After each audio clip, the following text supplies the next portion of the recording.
Sebagai orang beragama, kita sudah sering mendengar dan juga mengucapkan kalimat percaya kepada Tuhan atau beriman kepada Tuhan. Saudara,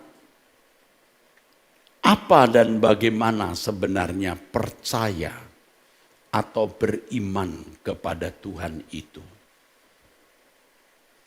Di lingkungan orang-orang yang tidak menghargai nilai-nilai agama, tidak mudah mengucapkan kalimat percaya atau beriman kepada Tuhan. Terutama mereka yang hidup di masyarakat yang pengaruh agama sangat tipis. Lalu masyarakatnya berpikir bebas. Mereka lebih senang mengaku sebagai free thinker. Seperti di negara-negara barat. Saya pernah naik taksi di luar negeri, lalu saya tanya apakah dia seorang Muslim atau Kristen. Are you Muslim? Are you Christian? Dia bilang, I'm not Muslim, I'm not Christian, I'm free thinker. Dan bangga dengan pengakuan sebagai free thinker. Jadi di masyarakat yang nilai-nilai agama sudah menjadi tipis dan tidak dihargai, tidak mudah menyatakan percaya dan beriman kepada Tuhan. Tetapi kalau di masyarakat yang menjunjung tinggi hal keberagamaan seperti di Indonesia, dikesankan dan memang dianggap bahwa percaya atau beriman kepada Tuhan itu mudah. Sebenarnya percaya atau beriman kepada Tuhan yang benar itu bukan sesuatu yang sederhana. Bukan suatu hal yang sederhana. Dan juga bukan sesuatu yang mudah dilakukan, saudara. Ini tidak berlebihan. Kalau saudara mengikuti terus paparan saya atau pemberitaan kebenaran ini, saudara akan mengerti. Harus ditegaskan, ditekankan, dan kita harus mengerti bahwa percaya atau beriman itu bukan hanya aktivitas pikiran yang sering disejajarkan dengan keyakinan. Apa keyakinan Anda? Itu sebenarnya sama apa keberimanan Anda dan kepada siapa Anda percaya. Keyakinan biasanya bertalian dengan persetujuan pikiran. Ketika pikiran setuju kepada sesuatu itu diyakini benar. Atau kata lain, pengaminan akali. Amin artinya ya benar. Akalnya mengamini, pengaminan akali. Percaya atau beriman adalah perbuatan. Saya telah menyinggungnya di pertemuan minggu lalu. Percaya itu perbuatan, perilaku, seluruh cara berpikir dan gaya hidup. Saya mulai bicara dalam konteks Kristen ini. Percaya itu perbuatan, perilaku, seluruh cara berpikir dan gaya hidup. Percaya atau beriman itu meliputi seluruh kehidupan. Sehingga tidak ada bagian dalam hidup kita yang kita lakukan di luar iman. Kita baca Ibrani 11 ayat 6, saudara. Ayat ini termasuk ayat favorit saudara. Ibrani 11 ayat 6. Tetapi tanpa iman tidak mungkin orang berkenan kepada Allah. Sebab barang siapa berpaling kepada Allah, ia harus percaya bahwa Allah ada. Dan bahwa Allah memberi upah kepada orang yang sungguh-sungguh mencari Dia. Dan kalau kita membaca ayat-ayat berikutnya, ternyata iman itu tindakan. Seperti tindakan Abraham yang meninggalkan Ur Kasdim dan menyerahkan dirinya kepada satu janji yang Elohim Yahweh katakan akan membawanya ke negeri yang Yahweh akan tunjukkan kemudian. Saudaraku sekalian,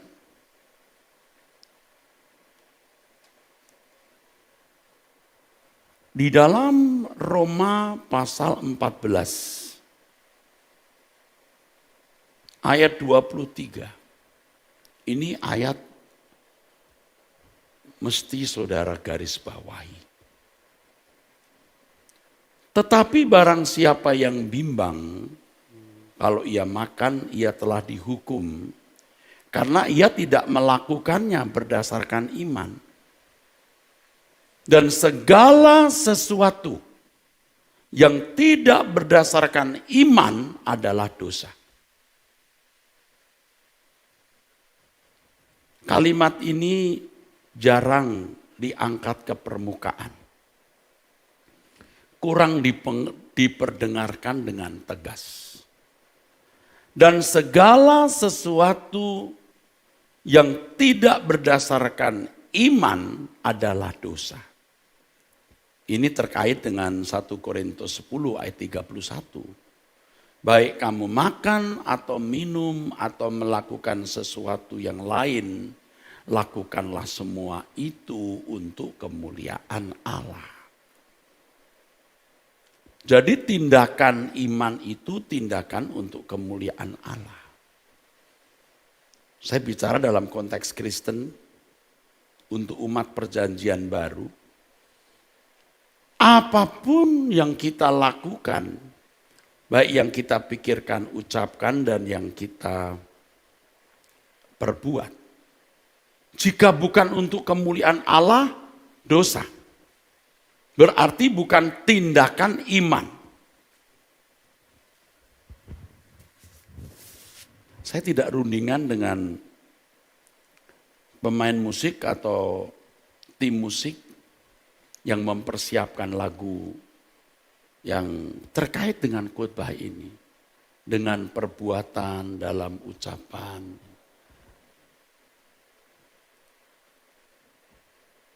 Ya, menyembah ya.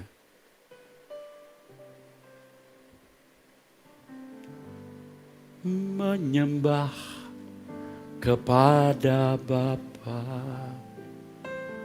dalam roh dan kebenaran, bukan pujian semata dalam syair dan nada,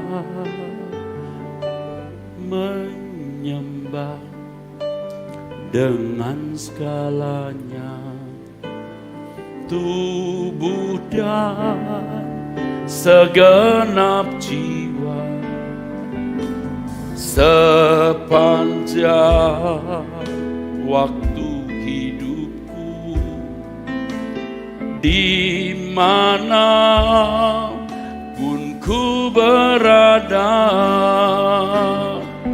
dengan perbuatan setiap ucapan semua yang kurenungkan dan pikirkan, ruang ibadahku di setiap langkahku, dimanapun ku berada, menyembah Bapa dengan perbuatan, setiap ucapan, semua yang kurenungkan dan pikirkan, ruang ibadahku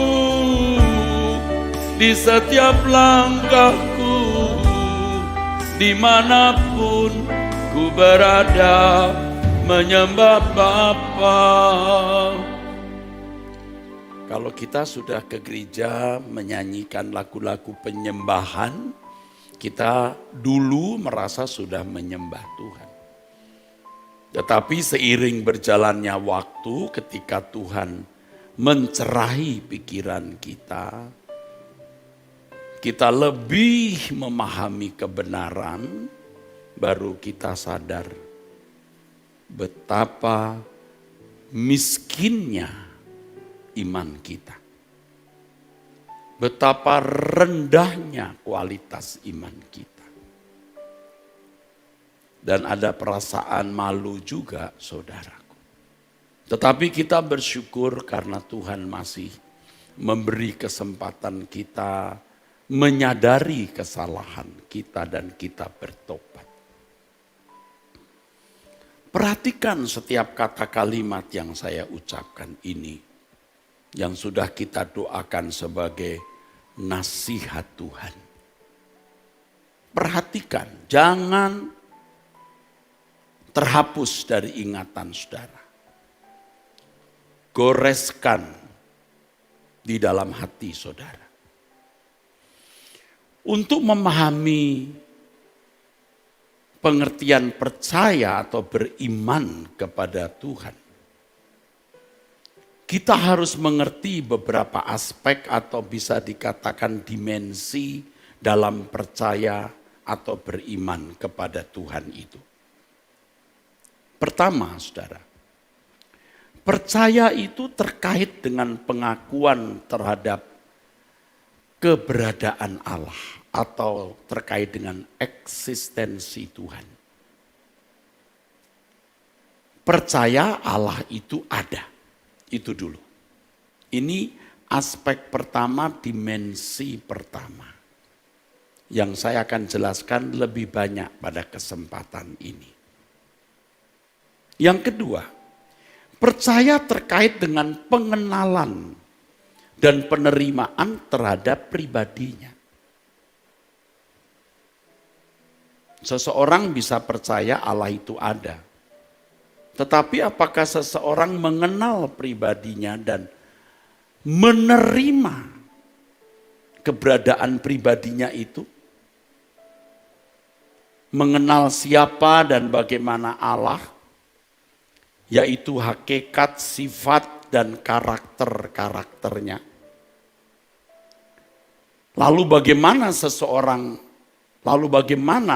orang percaya atau orang beriman itu seharusnya bersikap terhadap Allah, atau bagaimana menempatkan diri dengan benar di hadapan Allah dan menempatkan Allah di tempat yang patut atau pantas. Jadi yang pertama terkait dengan pengakuan terhadap keberadaan Allah, bahwa Allah itu ada. Dan ini akan lebih banyak saya jelaskan di kesempatan ini. Yang kedua, percaya terkait dengan pengenalan. Setelah mengenal, lalu penerimaan terhadap pribadinya. Saudara kenal seseorang, tahu ada. Tapi apakah Anda mengenal pribadi orang itu dan menerima keberadaannya? Itu berarti kita harus menempatkan diri dengan benar. Ya, bagi dia dan kita menempatkan dia benar. Sebagaimana seharusnya kita menempatkan orang itu Kalau itu pribadi manusia. Kalau Allah lebih kompleks. Karena Allah itu tidak kelihatan. Allah itu besar, tidak terbatas. Yang ketiga, ini aspek atau dimensi ketiga. Percaya kepada keselamatan dalam Yesus Kristus. Percaya di sini terkait dengan pengiringan kita kepada Tuhan. Percaya kepada Yesus bukan berarti dapat menggunakan Tuhan untuk kepentingan kita. Percaya kepada Tuhan berarti hidup bagi Dia. Hidup bagi Tuhan artinya yang pertama harus hidup seperti Dia hidup. Berarti melakukan segala sesuatu yang juga Tuhan Yesus lakukan. Suatu hari,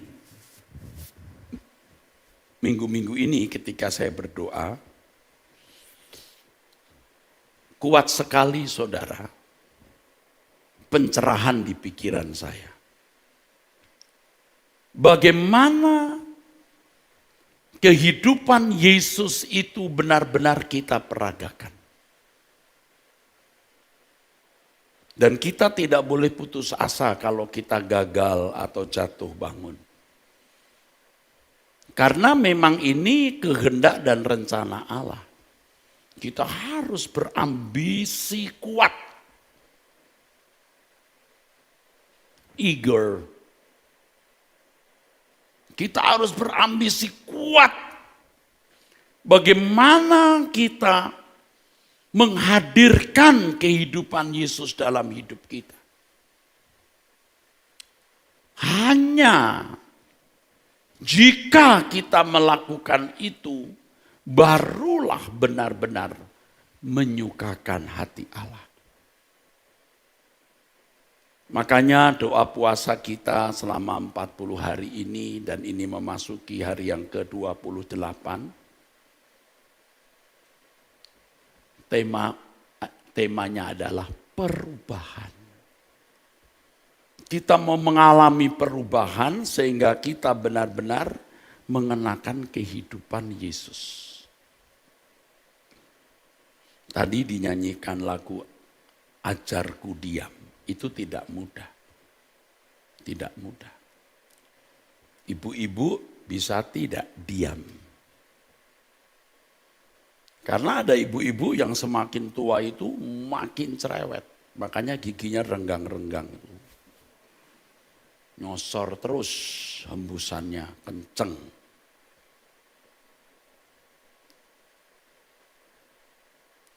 Ya. Seiring tua umur kita, bagaimana kita bisa mengenakan kehidupan Yesus. Makin tua gigi makin renggang, tapi mulut makin terkatup. Ya,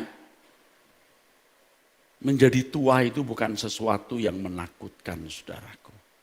Rambut boleh putih, gigi renggang, rontok, keriput, bungkuk, ya saudaraku. Mata mulai pudar, tetapi hati kita makin tidak pudar. Jadi sebelum kita menyelesaikan waktu umur hidup kita, benar-benar kita bisa menerapkan yang dikatakan oleh Rasul Paulus yang merupakan standar hidup anak-anak Allah. Hidupku bukan aku lagi, tapi Kristus yang hidup di dalam aku. Kristus.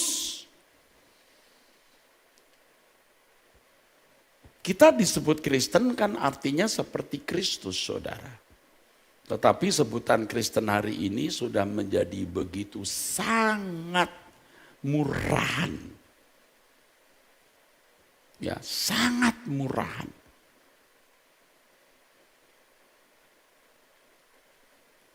Percaya kepada Yesus berarti mengenakan hidup seperti hidupnya.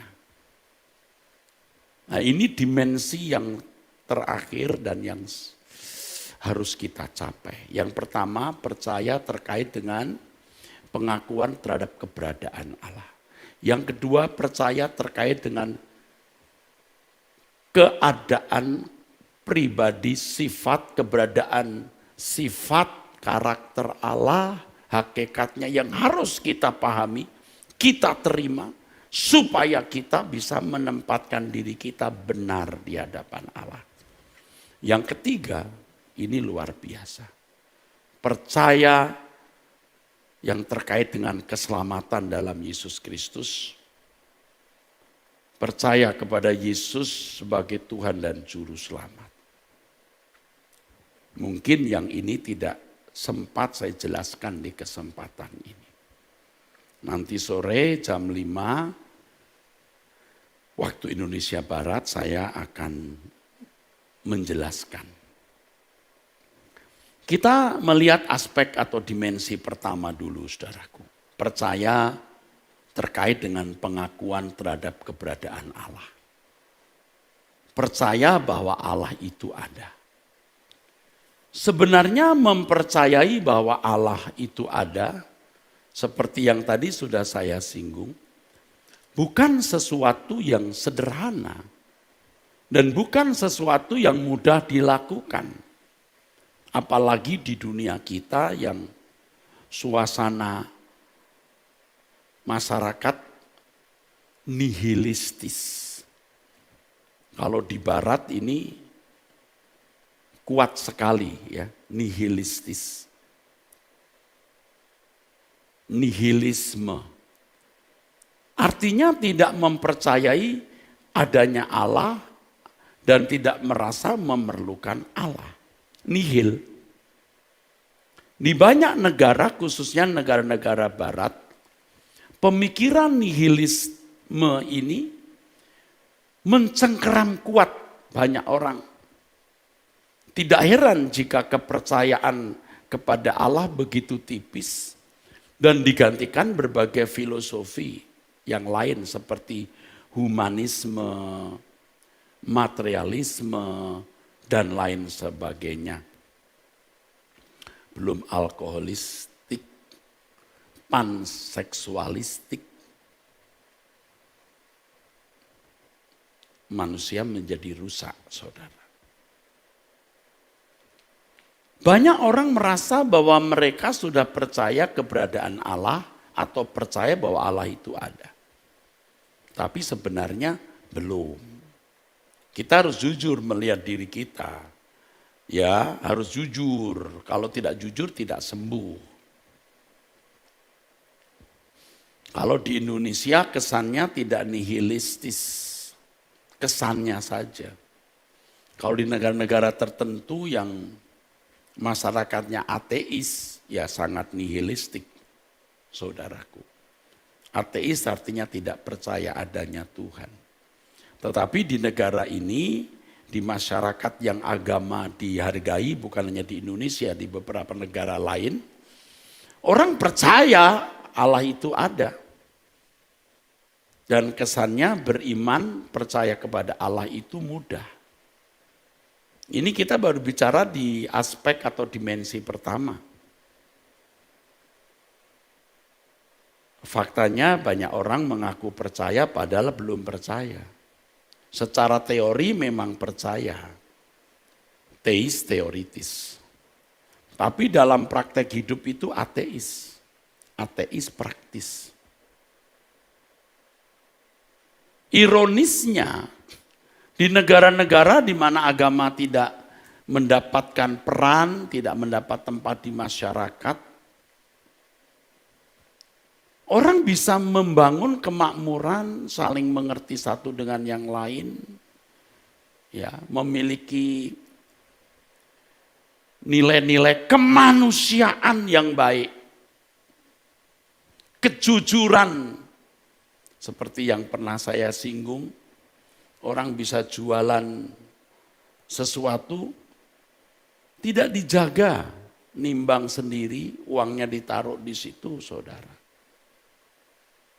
Ya sederhana saja kalau saudara lihat film-film orang mengambil koran, uangnya ditinggal di situ, yang jaga koran tidak ada. Ya saudara, tapi di negara yang katanya percaya Tuhan, jangan-jangan timbangannya juga hilang.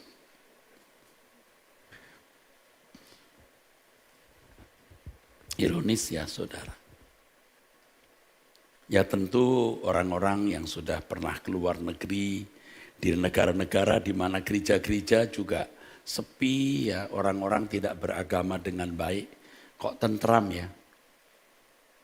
Antri, kalau orang antri tidak saling sodok, ya. Kendaraan di jalan, mobil hampir tidak terdengar klakson, ya. Pernah seorang pria melihat orang tua mau menyeberang, dia bisa menghentikan mobilnya lalu menyeberangkan orang tua itu, baru kemudian ia jalan. Seperti hari-hari ini kita melihat pengungsi Ukraina ya, disambut oleh negara-negara tetangga, saudara. Tetapi ada satu hal juga yang menyedihkan, adanya unsur rasialis juga. Saya percaya kalau kasih Kristus menguasai seseorang, itu tidak ada rasialisme. Oke, kembali kepada pokok masalah ini. Percaya banyak orang tentang keberadaan Allah itu sering hanya fantasi. Ketika seseorang diperhadapkan kepada persoalan-persoalan hidup, reaksi orang itu dalam bertindak dan mengambil keputusan baru nampak apakah ia benar-benar memiliki iman atau tidak, imannya asli atau palsu. Salah satu bukti dari ketidakpercayaan seseorang bahwa Allah itu ada adalah perasaan takut. Takut terhadap sesuatu yang dia tidak perlu takut. Saya mulai masuk dalam konteks Kristen ini. Maka di dalam kitab Wahyu, urutan pertama orang yang masuk neraka itu penakut. Saya sudah janji mau mengkhotbahkan ini, tapi belum. Penakut masuk neraka. Nah, ini saya mesti khotbahkan, ingat. Penakut. Takut terhadap apa yang tidak perlu dia takuti. Loh, Allah besar, Allah ada, kok takut?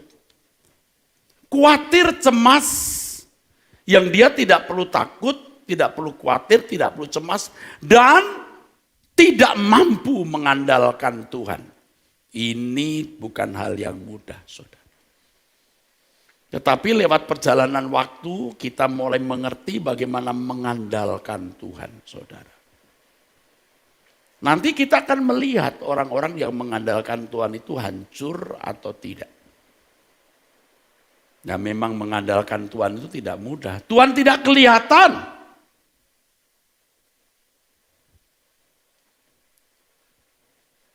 Ya saudara. Ketika saya menulis lagu Sembunyikanku ya, dalam hadiratmu, saya sedang sakit. Anak saya di luar kota juga sakit. Saya sakit yang saya tidak bisa bersentuhan dengan orang karena COVID bulan Juli tahun 2021. Saya kalau nyanyi lagu ini kadang-kadang suasana ruangan kamar di mana saya mengarang lagu ini bisa muncul. Dan ada semacam trauma. Suasana itu mencekam. Sembunyikanku dalam hadiratmu,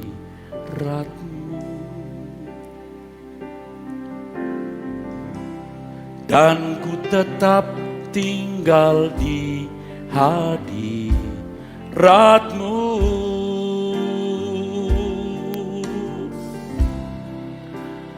Engkau perlindungan, gunung batu pertolonganku. Ku taruh segenap hidupku dalam naunganmu.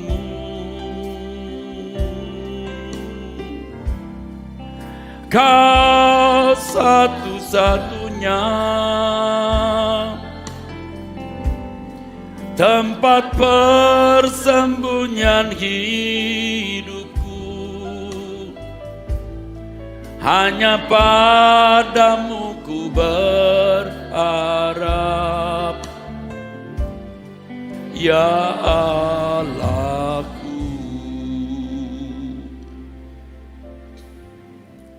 Saya merasa itu persoalan berat. Karena kena COVID juga bisa meninggal setiap saat, saudaraku. Tetapi saya sudah merasa tenang karena Rehoboth Ministry yang 8 cabang sudah saya mandirikan semua. Kalau saya meninggal, mereka bisa masing-masing sudah berdiri tanpa saya. Dan saya merasa bahwa keadaan waktu itu cukup kritis. Tetapi setelah saya sembuh dari sakit, masalah saya jauh lebih besar. Lebih mengerikan. Nah, saya diajar untuk mengandalkan Tuhan. Kalau kita percaya Allah itu hidup, andalkan Dia. Kita tidak akan pernah memiliki ibarat daging kita itu otot-otot yang kuat kalau tidak mengalami latihan. Jadi kalau saudara menghadapi masalah berat itu, ototmu mau dinaikkan kelasnya ke tingkat yang lebih tinggi, lebih baik. Ya kita angkat barbel kan gak 5 kilo terus.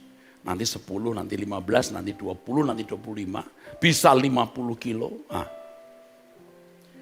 Nah kita cuman sebentar hidup di dunia ini. Tuhan mau bukti seberapa kita menghormati Allah dengan mengandalkan Dia dan mempercayai bahwa Allah itu ada. Nah dari hal itu nanti ketika saudara di ujung maut, saudara sudah biasa mengalami Tuhan karena mengandalkan Dia. Ya. Jadi sekarang kalau saudara menghadapi masalah berat, ingat, Allah Abraham, Ishak dan Yakub, Elohim Yahweh, tetap ada di tahta yang sama dan Dia tidak berubah. Buktikan itu. Buktikan bahwa Allah itu ada. Jadi ketika kita ini takut, cemas, khawatir, kita melecehkan kebesaran Tuhan. Istri saya berkata, kamu gak takut tapi orang di sekitarmu takut. Ya saya tidak bisa membagikan perasaan saya ini kepada orang. Percaya Allah itu hidup. Percaya dan buktikan Allah itu hidup. Tadi nyanyi lagu, hanya menantikan tanganmu membelaku. Tuhan tidak kelihatan loh. Dan sering Tuhan tidak membela kita sesuai skenario kita. Bahkan Tuhan sering seakan-akan tidak ada dan tidak peduli. Tuhan punya roster, jadwal, schedule, dan cara yang kita tidak bisa atur. Nah kita masuk ke dimensi kedua nanti, tapi mungkin waktunya nggak cukup. Mempercayai pribadinya. Mengenal Dia dan percaya pribadinya. Saya sering mention ya bagaimana orang Israel di seberang Tiberau. Tuhan sengaja membuat Firaun dan tentaranya memburu mereka lalu mereka ada di pinggir laut Tiberau. Kanan kirinya itu bukit saudara. Dan saya pernah ada di tempat itu. Tour leader menunjukkan ini loh dulu bangsa Israel di sini. Wow, ngeri, kanan bukit kiri bukit mau lari kemana? Nyemplung jadi cendol. Tetapi Tuhan berkata, acungkan tanganmu. Musa, ada aku.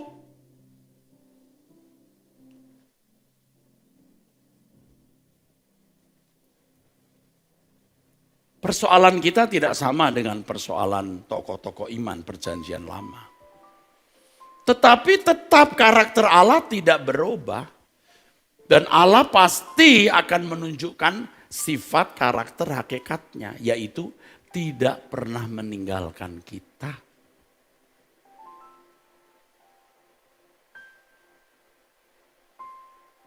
Saudara mungkin sedang ada dalam kondisi paling kritis hari ini. Saudara berkata, kalaupun aku harus jatuh hancur, aku jatuh di tanganmu. Mau apa? Terserah Tuhan.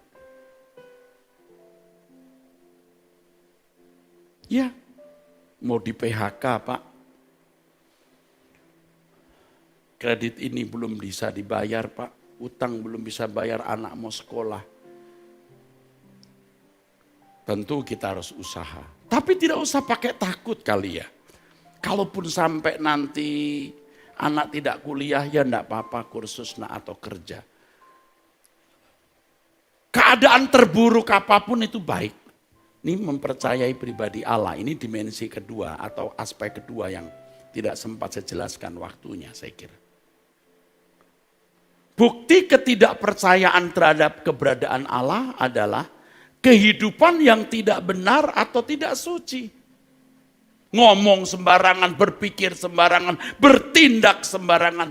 Itu kita dulu. Sekarang jangan, saudaraku.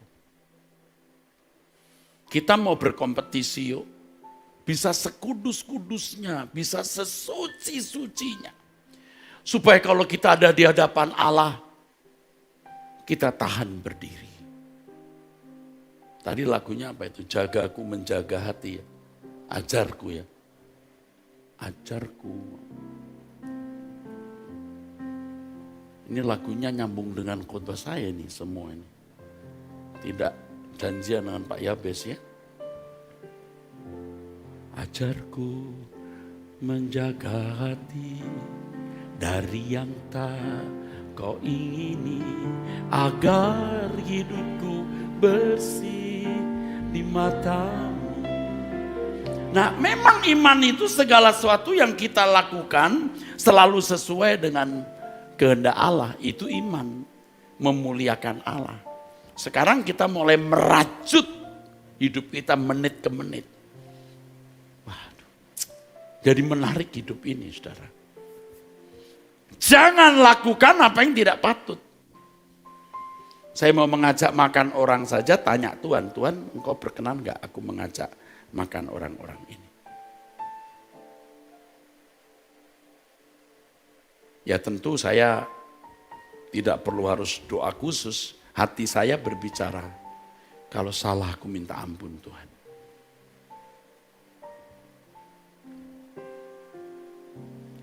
Orang yang bersikap sembarangan hidup, terutama terhadap orang lain, mendatangkan kecelakaan bagi sesamanya, bermaksud mempermalukan, merugikan, menyakiti.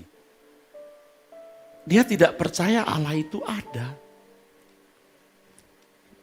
Kalaupun Anda di pihak yang disakiti, Anda tidak boleh membalas. Tuh, enggak berani balas kan? Emang salah. Diam. Diam. Diam. Kalau saudara percaya ada pemerintahan Allah yang hidup. Makanya pada waktu saya lari pagi apa siang yang waktu itu ya. Saya sedang berpikir tentang sesuatu. Lalu ada suara di hati saya. Tataku tetap, aku ada di sini Eras. Tidak bergeser. Wah, saya pulang, saya karang lagunya. Tatamu kekal ya Bapa, tegak berdiri, sohalamata kasih dari kekal sampai kekal, kerajaanmu tetap selamanya. Amin. Katakan, kau tak berubah ya Bapa. Jangan takut. Kau tetap sama, dulu, sekarang, sampai selamanya. Engkau tidak berubah. Kau memerintah, Kau memerintah alam semesta. Kuasa-Mu atas segalanya. Aku percaya Kau Maha Kuasa. Ku serahkan segenap hidupku dalam tangan kasih kuasa-Mu. Tidak ada yang mustahil bagimu. Saya terkesan dengan kesaksian seorang ibu dari keluarga besar yang mertuanya sangat berwibawa, khususnya mertua wanita. Semua menantu-menantu perempuannya disayang, dihargai, diperhitungkan. Tapi ada satu menantu, entah karena beda suku, entah karena latar belakang yang berbeda, tidak dihargai. Sampai nyaris diusir. Diupayakan bagaimana cerai. Padahal sudah punya anak-anak. Bisa sekejam itu. Tapi ibu ini berkata, biar saya jadi pembantu mama, saya tetap saja di sini. Aduh, saya dengar begini mau nangis, saudara. Biar saya jadi pembantu mama, saya tetap di sini. Saya mau lihat anak-anak saya.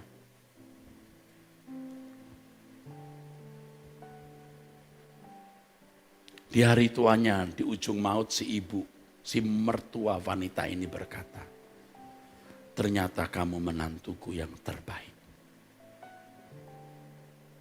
Allah itu memerintah. Jadi kalau ada ibu-ibu diperlakukan tidak adil oleh suami, pegawai-pegawai diperlakukan tidak adil oleh atasan, saudara mau disingkirkan oleh kolega, saudara dikhianati oleh rekan bisnis, ada Allah yang hidup. Tapi ingat, schedule-nya, rosternya, pengaturan waktu dan cara tergantung Allah. Dan jangan mengharapkan kecelakaan orang. Saudara cukup berkata, it's okay. It's okay. It's okay. It's okay. Dosaku kepada Tuhan jauh lebih besar kesalahan orang terhadap diriku. Dan orang bisa berkata begini kalau dia menghadapi dan menghayati kesucian Allah. Dosa sekecil apapun jadi begitu besar. Dan ketika melihat kesalahan orang menjadi begitu kecil dibanding kesalahannya.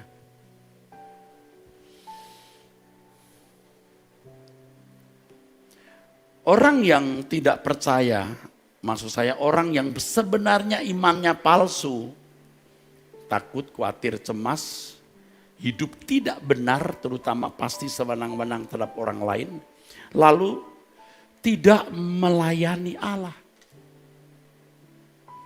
Pasti tidak memiliki keinginan untuk berbuat sesuatu bagi Tuhan. Kalau dia hidup, maaf ya dalam tanda kutip, kita cari muka. Maaf kalau saya boleh pinjam kalimat yang lain. Seperti menjilat. Cari muka mumpung kita masih hidup. Kita berkata, what must I do, dear Lord? What must I do, my beloved Father? Supaya waktu kita nanti bertemu dengan Tuhan muka dengan muka, kita sudah menyelesaikan apa yang kita memang harus selesaikan. Kita yang mesti sodor-sodorkan diri, apa yang harus kulakukan Tuhan. Apa bagian hidupku yang ada padaku hari ini yang belum kuserahkan? Apa yang harus kulakukan Tuhan? Saya ingat lagi dan pernah saya saksikan, saya punya sahabat. Saya sering memperhatikan sahabat ini. Dia banyak kesulitan. Tapi ketika saya di rumahnya, saya lihat dia punya lukisan bagus. Saya lihat apa yang dia katakan. You suka ini. Bungkus bawa ke rumahmu. Oh enggak. Nah itu kalau saya ambil kan kosong di tembok. Dan mungkin juga satu-satunya lukisan dia yang bagus. Kau mau, kau bawa. Saya lihat barang yang lain, kau suka ini.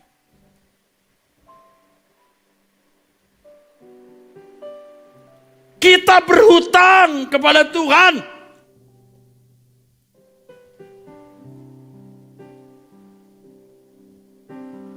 Kita yang mesti nyodor-nyodorin diri dan berkata, apa yang harus kulakukan Tuhan? Kalau dia hidup, kita mau menyenangkan perasaannya. Dan akhirnya kalau kita percaya Allah itu ada, kita percaya surga juga ada. Dan kalau kita benar-benar bergantung kepada Tuhan, hidup benar dan kita melayani Dia, kita tahu kita akan datang ke rumah Bapa.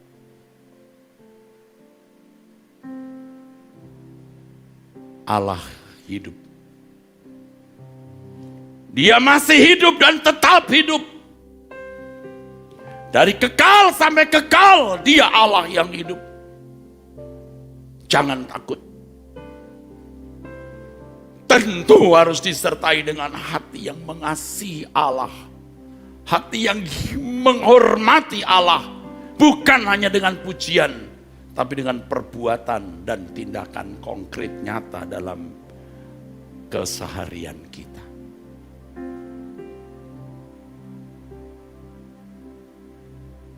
Jangan kurang ajar terhadap Tuhan.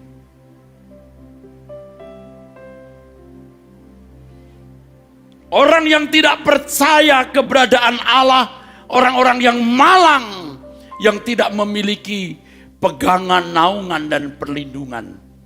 Dan kuasa kegelapan dalam kelicikannya menyesatkan banyak orang dengan memberi pengertian seakan-akan mereka orang yang sudah percaya Allah. Padahal mereka belum percaya. Baru aspek pertama saja belum, apalagi aspek berikut.